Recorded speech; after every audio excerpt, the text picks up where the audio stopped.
Like all flooring, you do want to get that product in the home or in the business, wherever you're installing. Make sure the product gets in, gets acclimated, and you're ready to install.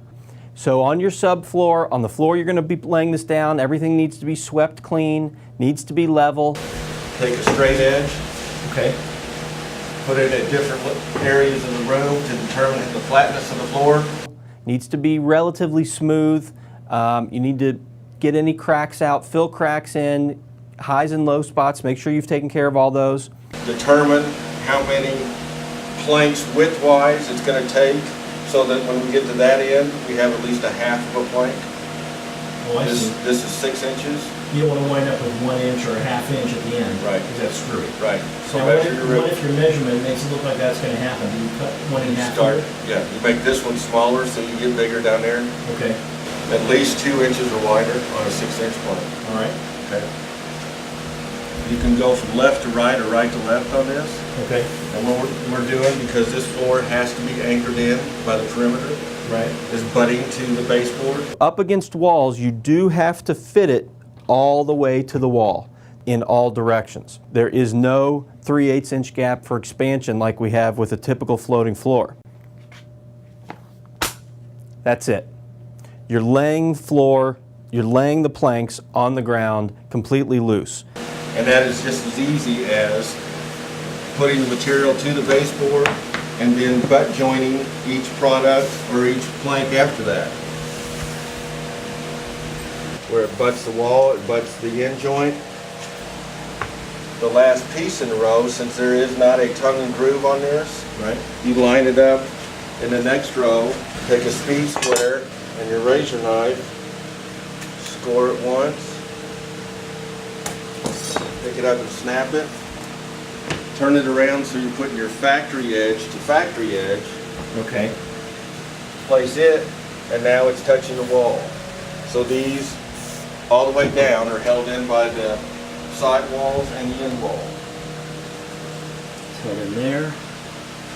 That's up there.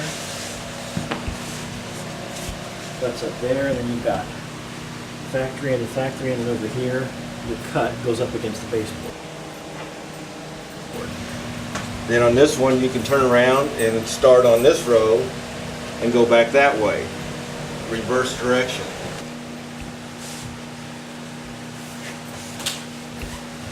You want to achieve a stagger between this end joint and this end joint of 6 inches or greater.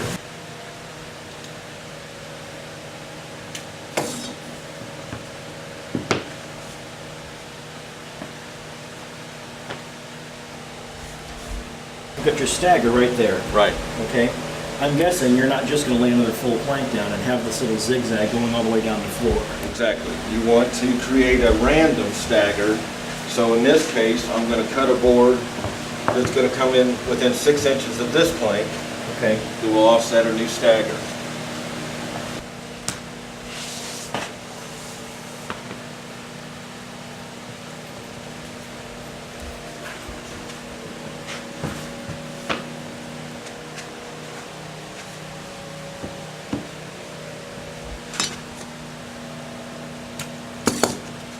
Comes apart.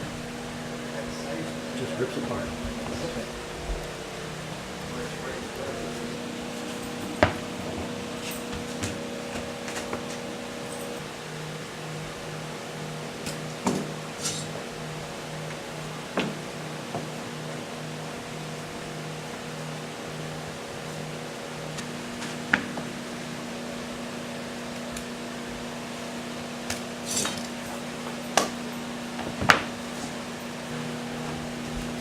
Now we just show that it goes from wall to wall and it's locked in where it can't move. As you can see, now that the floor is touching wall to wall, we're able to see that the seams do not open up as we walk across the floor. It's actually anchored in with the baseboards all the way around. No glue was used in this installation. It's just not doing a thing. The patterns on the boards, of course, like any other vinyl plank or laminate floor, there's only going to be 6 to 8 patterns in a series. If you don't like the way one of the pieces looks, it's so easy to take the board out, flip it the other way. Look how easy this is to to put together and put down. The beauty of this floor is when a piece becomes damaged to the point that a board needs to be replaced, it's easy to take a razor knife, lifting the material directly off the floor, take the board from any part of the room, the center of the room if necessary, completely out and replace it with a full plank.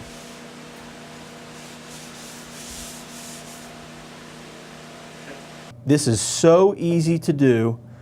It is a complete do-it-yourself job. You score it, you snap it, that's how you make the cuts, but it's incredibly thick, very easy to work with, very easy to install. When you're floating the floor Right. and it snaps together, it can't touch the vertical surface. Can't touch the wall. Right. Or any vertical surface. So it's not being held in by the vertical surface. Right. This has to be held in by a vertical surface Right. or anchored with adhesive. Okay. This particular example, it's held in by the vertical surface. The baseboard. Right. What we're getting ready to show you, let's go in here.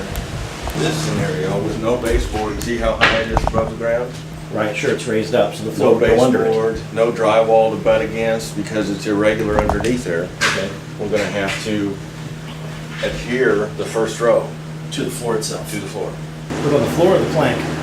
on the floor.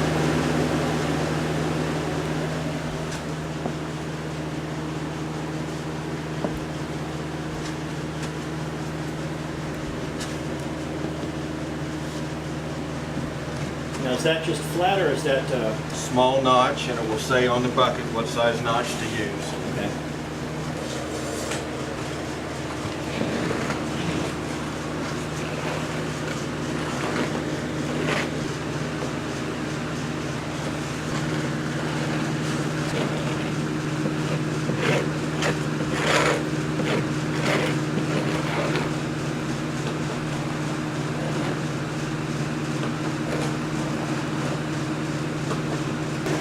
It's almost gonna have to go clear, so we're gonna have about 10 minutes. This glue, is it about where you want it to be?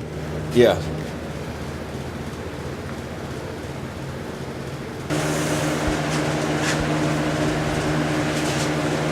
Now, Sean, how have you determined exactly where you're laying the plank? Well, on this particular start,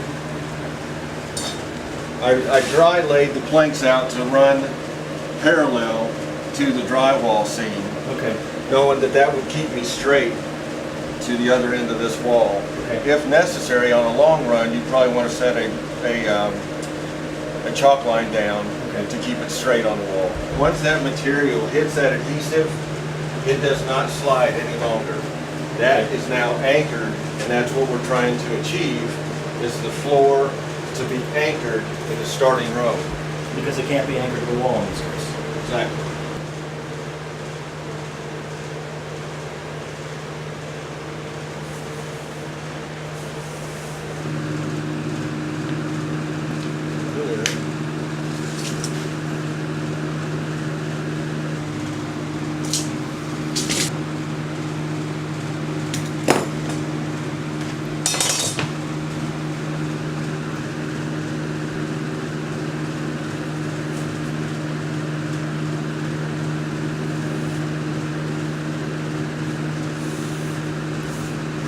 This material has already set up, and we're unable to lift this off the floor without actually prying a screwdriver underneath it.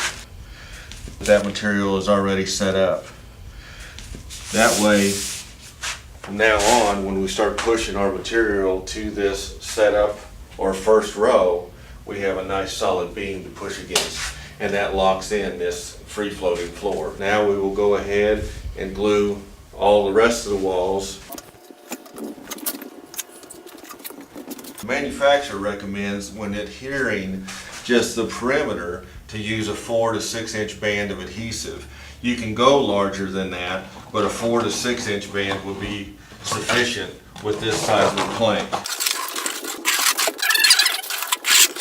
Just around the perimeter of the room. And once that material becomes tacky, we can continue laying the rest of our floor. Now that we have the adhesive spread around the perimeter, the manufacturer also recommends to put a adhesive band down the center of the room or at every 10-foot intervals, depending on how big the room is.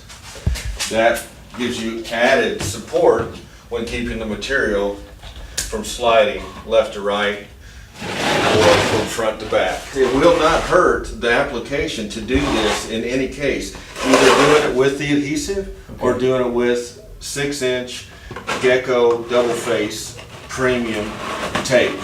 But if you're doing the loose lay where you're boarding up against the wall, it's not required. It's not required, but it will not hurt. And this is going perpendicular to the way we are laying our planks. That will give us added strength and keep the material from sliding when you don't have anything around the edges to lock this in. The adhesive's doing it around the edges and in the center. Now, for someone who has a much larger room, are they gonna wanna go ahead and lay the whole stripe, or should they do it in segments based on? I would do it in segments. As much as you can lay and you work up to it, then spread another band of adhesive, give it about 20 minutes to get tacky and continue laying. Now that our adhesive is set up to a level that it's going to be tacky and the tiles will, or the planks will actually stay in place when we lay them in, we can continue laying the planks in the room. Being that this product doesn't have any tongue and groove, the only thing holding this together is the adhesive band around the edge and at every 10-foot interval. And if we had a real strong double-face tape, we could do the same thing in this room also. You have a nice flat wall or baseboard to go up against, or you have glue around the perimeter of the room. That's essential, right? Yes, to keep the material from sliding and the seams and the gaps opening up. Right, and then what you can do, but you don't have to do, is the extra swath going across the middle of the room. Right. It's recommended, it's an option, but it's not essential in either case. That's right. Okay. It's an added benefit. In a bigger room, I would do it, and it does recommend on the box in larger rooms to go ahead and put a band down the center of a bigger size room Okay. at 10-foot increments. Okay. Yep.